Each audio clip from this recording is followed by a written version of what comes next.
e non ce l'aspettavamo che Auchan ci girasse le spalle così. Abbiamo sempre lavorato dignitosamente, decorosamente e onestamente, abbiamo dato tutto.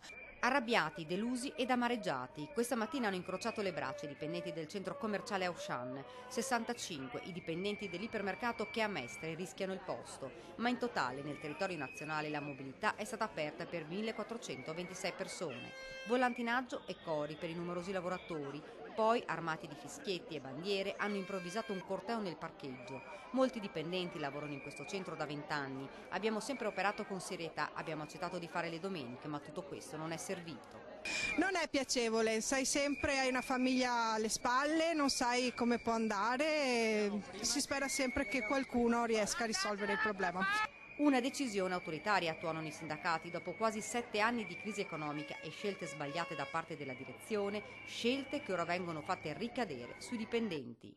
Noi siamo profondamente contrari a questa azione del gruppo Auchan, non solo perché ha esteso la superficie ovviamente con la motivazione di creare occupazione e sempre con la motivazione di creare occupazione ha deciso anche di tenere aperto i festivi e le domeniche e poi lascia a casa la gente.